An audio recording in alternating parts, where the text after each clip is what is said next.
Madame, Monsieur, bonsoir et merci d'être avec nous. À la une ce soir, ils sillonnent Dakar et ils ne passent pas inaperçus à cause de leur gabarit. Les camions citernes qui transportent des matières dangereuses et produits inflammables. Un reportage à suivre dans ce journal. Et ce soir, zoom sur le métier de brocante en cette période de pandémie. Pas facile, nous disent les brocanteurs qui usent d'ingéniosité pour s'en sortir. France, le consentement sexuel à 13 ans. Nos compatriotes en France se prononcent sur la question.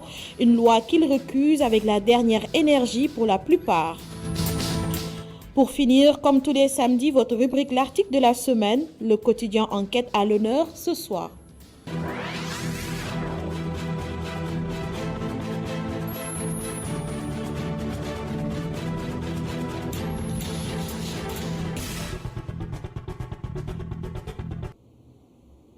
Bienvenue à tous. Les camions transportant des produits inflammables sont presque partout présents à Dakar. Certains citoyens pensent que c'est un danger permanent et appellent l'État à être plus regardant face à cette situation.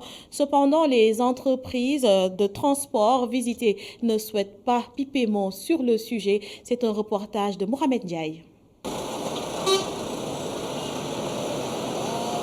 18h sous les rayons du soleil couchant, nous sommes sur l'une des artères principales de Dakar, l'axe Colobane, les Maristes.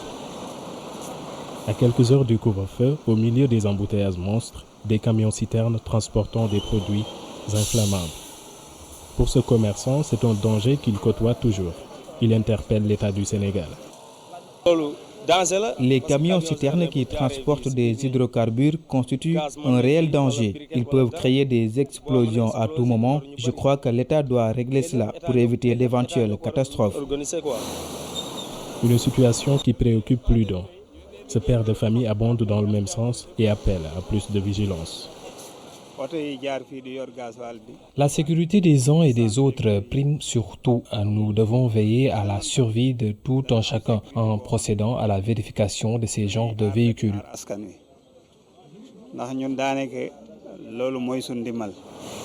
À quelques mètres d'une station d'essence, ce jeune homme prévient et suggère des horaires spécifiques pour ce type de véhicule.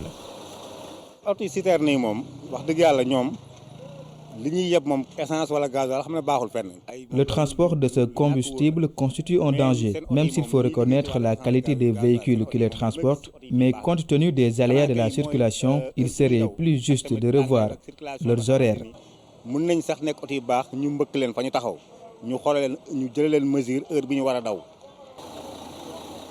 Nous nous sommes rendus au niveau de quelques sociétés de transport de ces produits hautement inflammables, mais elles ne sont pas prêtes à communiquer.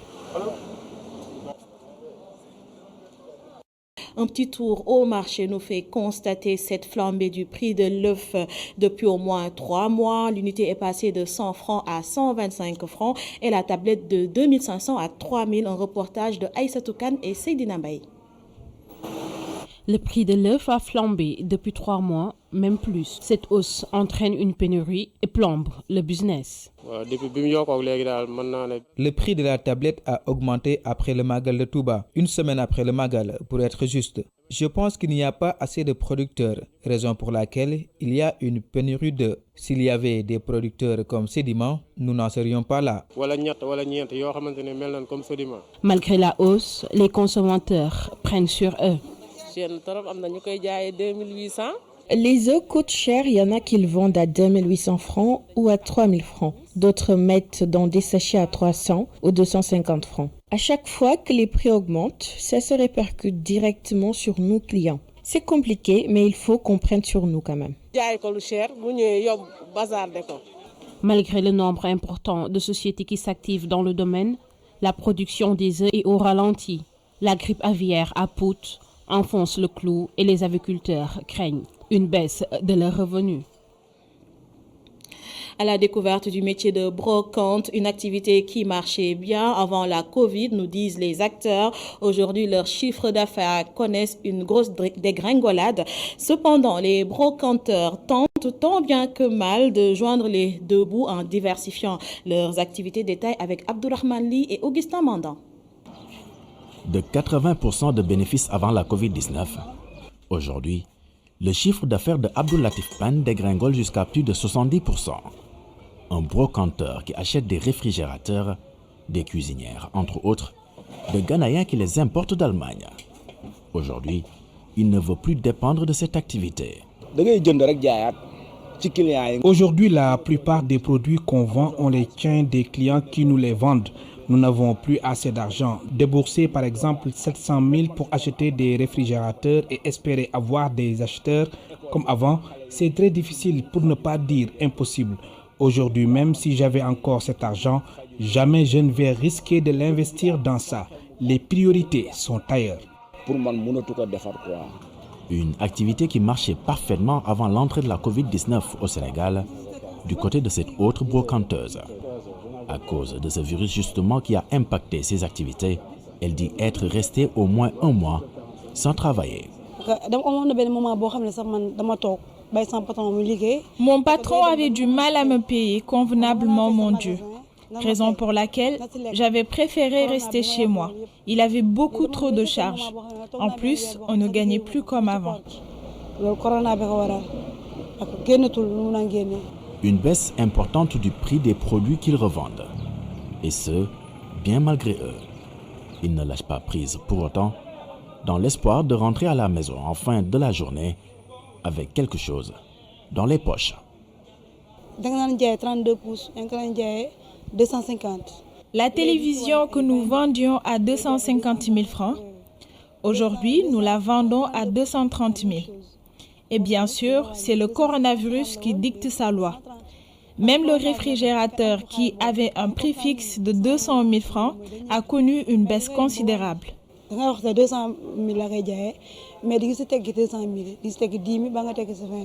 Parmi les alternatives que Aïssatou Aïssa Diop a trouvées, la vente de friperies. Elle est installée ici depuis que la Covid-19 a mis en mal l'économie du pays. Je pouvais rester toute une journée sans vendre le moindre produit. Conséquence, même pas un franc pour m'assurer le transport. Mon patron était obligé de débourser une somme pour que je puisse rentrer ou manger. Mais aujourd'hui, avec la friperie, les choses ont bien changé. La brocante, une activité qui marchait bien avant la pandémie de Covid-19, aujourd'hui, compte tenu du contexte, les acteurs diversifient leurs activités pour pouvoir joindre les deux bouts. Paris, une partie de la diaspora apporte son soutien au président de ONG Sans Frontières, Boubacar Seye. Quelques Sénégalais ont tenu un rassemblement aujourd'hui pour exiger sa libération et demander à l'État du Sénégal de publier les preuves qui démontreraient les propos incriminés du président de Horizon Sans Frontières. Aboubakri Benjeloun, l'initiateur de ce rassemblement, est au micro de notre correspondant Abdoulatif Diop.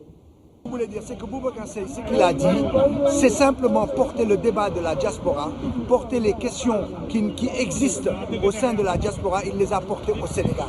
Or, il se trouve que la seule communauté aujourd'hui, le seul espace libre qui existe au Sénégal, c'est l'espace de la diaspora, qui a appris à parler librement, parce que dans les pays d'accueil où nous sommes, même si ces pays-là en fait nous colonisent, même si ces pays-là nous oppriment, en tout cas ils respectent la citoyenneté, ils respectent l'expression libre comme on a aujourd'hui. Vous voyez très bien, on se met là, on met notre drapeau, on parle. Au Sénégal, bon defee lolu ñu dóor la, dàq la, etc. dugal la prison. Donc aujourd'hui, pour annihiler toute forme de rébellion, toute forme d'expression démocratique, aujourd'hui ils s'attaquent à nous, dans le sens que lorsque vous descendrez au Sénégal, dès que vous êtes arrivé sur le tarmac de l'AIBD, on va vous mettre en prison. Et ça, nous ne l'accepterons pas, nous allons nous battre. Parce que les questions d'expression, les questions de citoyenneté, les questions de pouvoir donner son opinion doivent être des questions fondamentales sur lesquelles tout Sénégalais doit se battre. On ne doit pas, que l'on soit partisan ou non de ce régime, on ne doit pas, sous le couvert d'être partisan, de laisser passer ces choses-là. Ce n'est pas normal.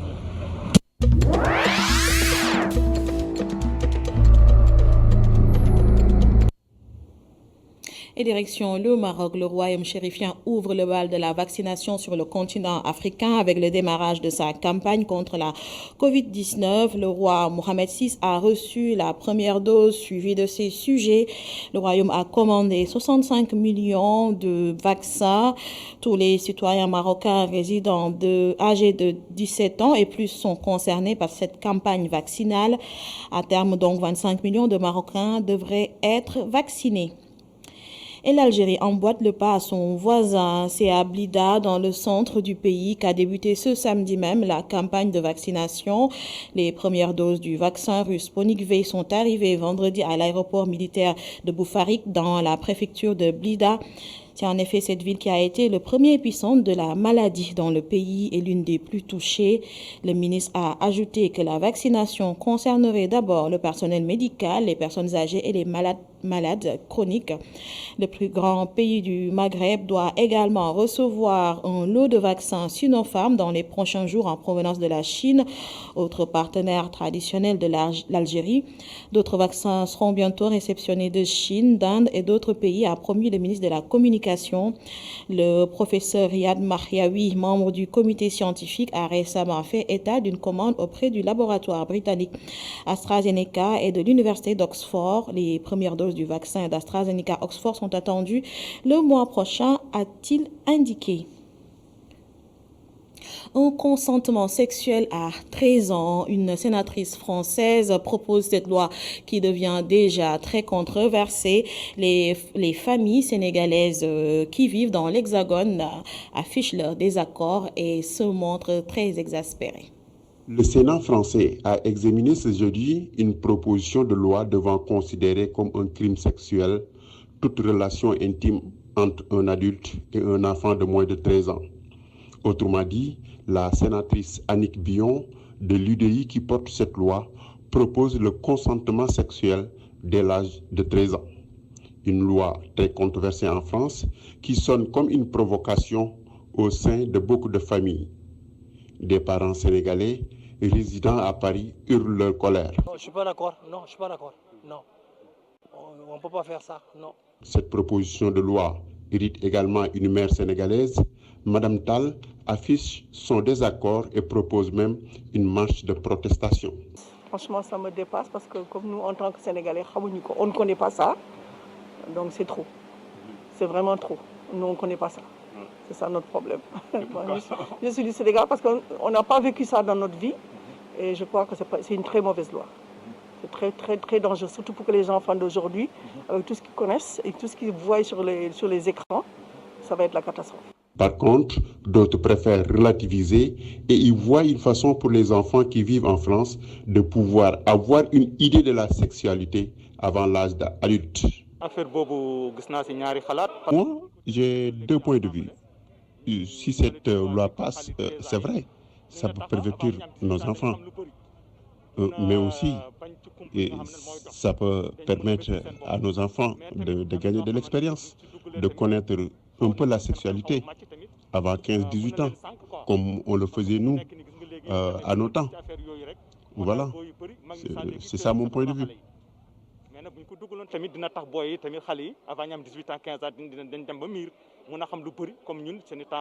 Le point de vue d'Aliou Diallo semble paradoxal et scandaleux pour Mor Diouf. Je ne suis pas d'accord, parce qu'il y a une loi ici en France qui dit que avant 18 ans, tu n'as pas le droit de sortir même de ta maison familiale. C'est-à-dire que vous êtes sur les responsabilités de tes parents. Bon, on ne peut pas dire ça et puis voter une loi qui autorise les enfants à avoir des relations sexuelles entre eux. Là, je trouve que c'est une chose et le contraire. En France, la loi punit déjà des actes sexuels commis sur un enfant de moins de 15 ans. Si cette proposition de loi passe, la solution pour les familles sénégalaises sera d'être beaucoup plus regardante sur l'éducation des enfants en France. Variant britannique SARS-CoV-2, alerte maximale des autorités sanitaires après la détection du virus au Sénégal. Le quotidien Enquête a réalisé un dossier à Dakar et dans les régions intitulé « Prise en charge des cas graves dans les CTE, la course contre la mort et la grande équation et l'approvisionnement en oxygène », comme l'a relevé notre consoeur Viviane Diatta. Le détail avec El Hadj Malick Cissé et Moussa Fall qui signent l'article de la semaine.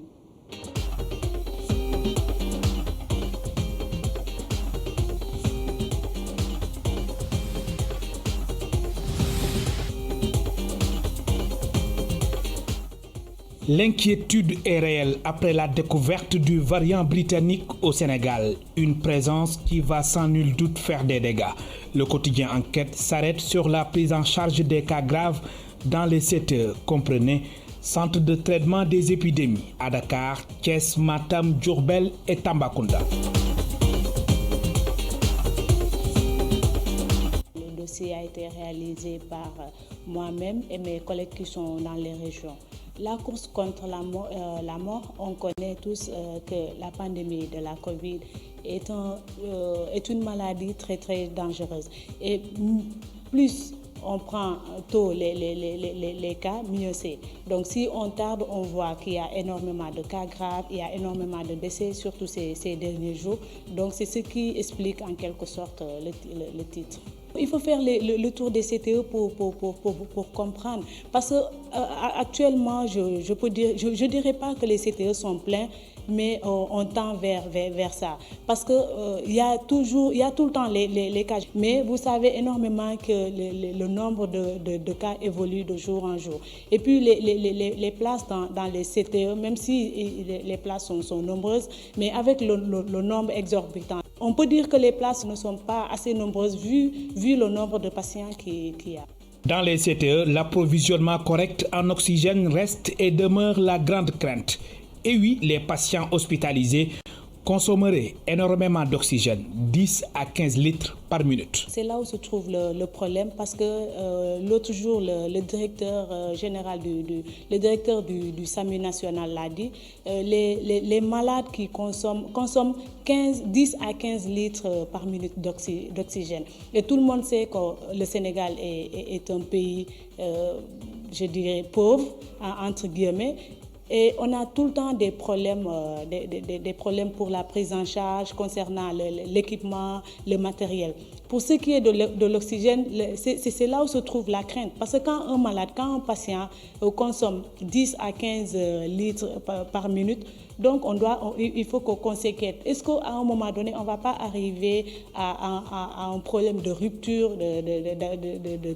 d'oxygène? Est-ce que l'approvisionnement se fera de façon correcte? Donc, c'est des paramètres que les autorités doivent tenir en compte. Sûrement, ils ont mis en place tous les mécanismes pour pallier à ça. Et c'est la peur bleue. Les urgentistes et épidémiologistes sont en avant-garde. Ils ont lancé un cri du cœur et insistent sur la prévention et le respect des mesures barrières.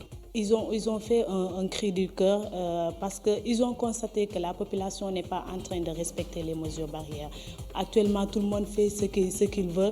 Et la seule solution actuellement, parce qu'on n'a pas encore le vaccin, donc la seule solution actuellement, c'est la prévention. C'est le fait de faire attention, le respect des mesures barrières. Et comme cela n'est pas fait, ils ont fait un cri du cœur à l'endroit des populations pour leur demander de respecter les mesures barrières. Ils sont très fatigués. Le Sénégal lutte contre une seconde vague meurtrière. Pendant ce temps, le variant britannique SARS-CoV-2 est bien présent. Le directeur de la lutte contre la maladie explique en page 6 les différents domaines de la prise en charge dans les CTE. Au début, lors de la première vague, il n'y avait pas cela. C'est vrai que c'est une pandémie qui nous a surpris, nous tous. Et puis, les médecins ne savaient pas beaucoup sur la maladie. Donc, on faisait avec les moyens du bord.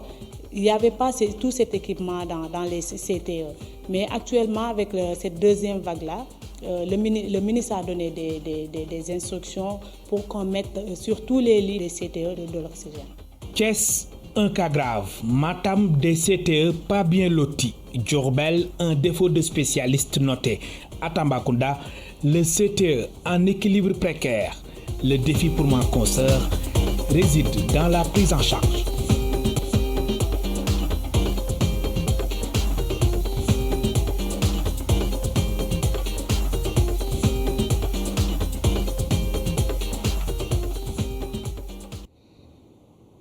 Fin de cette édition. Merci à vous de l'avoir suivi. Mais l'information continue sur www.media.sn. À ne surtout pas manquer à 21h. Fouré Omitol, Ndaï Marem et sa bande abordent les causes de ces séries de divorces constatées. Bonne soirée.